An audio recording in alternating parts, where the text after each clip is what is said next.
BFM1 Matin.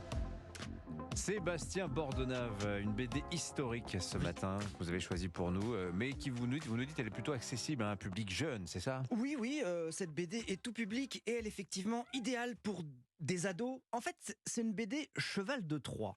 Je m'explique. Vous l'offrez à votre descendance, elle va lire l'histoire d'une jeune fille tourmentée par ses premiers émois, s'identifier à l'héroïne qui se rebelle contre sa famille et qui, attirée par les paillettes, va fréquenter les people de l'époque et paf, l'air de rien, elle va tout savoir sur Catherine de Médicis, Charles IX et l'extrême tension qui régnait entre les protestants et les catholiques au XVIe siècle, c'est peu de le dire.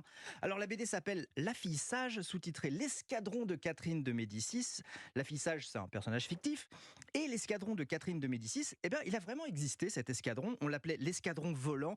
C'était en fait des espionnes dévouées à Catherine de Médicis, dévouées corps et âme d'ailleurs, car elles n'hésitaient pas à abuser de leur charme pour obtenir des renseignements. Alors les historiens sont un peu divisés sur la question. Pour certains, on a beaucoup exagéré l'importance de ces quelques courtisanes particulièrement motivées. Pour d'autres, c'était une vraie organisation basée sur la débauche et la prostitution. Donc vous êtes sûr que c'est pour les enfants là quand même? Mais oui, bien sûr. Bon, Ado. Alors cette bande dessinée, La fille sage, c'est son titre. Est-ce qu'elle respecte les vérités historiques ou bien il y a quelques libertés? Non, et tout est vrai sauf ce qui est inventé. Alors les personnages fictifs, comme leur nom l'indique, n'existent pas, mais le décor historique est tout ce qu'il y a de plus valable. C'est l'histoire de deux cousines, Justine et Gabrielle, 15 ans. Elles s'ennuient à mourir à Lyon, mais la plus rebelle des deux est pressentie pour monter à la capitale et rencontrer la reine. Et objectif, intégrer l'escadron, peut-être. La BD est vraiment une excellente façon d'appréhender un pan de notre histoire. Les dessins sont doux et pastels, l'histoire rythmée. Bravo à l'autrice Manon Textoris qui signe le dessin et le scénario. Il paraît qu'elle a fait un mémoire sur Hugo Pratt, cette personne, donc ça ne pouvait être que quelqu'un de bien. Merci beaucoup Sébastien Bordenave. Sortie photo à présent sélectionnée par vos soins cette semaine, Marie Jiquel, la rétrospective d'Elliott Erwitt. C'est au musée Mayol à Paris. Alors Erwitt, c'est l'un des grands photographes du XXe siècle, figure de l'agence Magnum, protégé de Robert Capa. C'est un vieux monsieur, il a 94 ans aujourd'hui, mais il est toujours vivant. Alors peut-être, vous avez sans doute, auditeur, j'ai déjà vu, ri devant quelques-uns de ces clichés, notamment cette photo avec un bulldog anglais sur les genoux. Oui, où est donc passé ce chien ? En fait, Elliott Erwitt, il a su notamment capter le potentiel comique de nos amis les chiens qui posent devant l'objectif sans jamais demander un tirage. Des toutous aux postures très humaines, debout regardant un spectacle, des caniches bien coiffés comme leur maître ou ce petit chien au strabisme prononcé emmitouflé dans un manteau de laine. Cette rétrospective, c'est l'idée d'Olivier Lorquin, le président du musée Mayol, qui écoute la matinale d'Europe 1 en faisant ses abdos, Dimitri. On va l'écouter.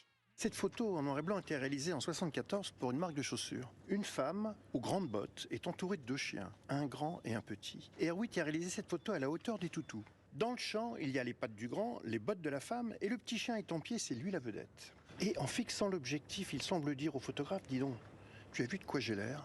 Les chiens, c'est beau comme des chiens, et ça reste là, à nous voir pleurer. Les chiens, ça ne nous dit rien.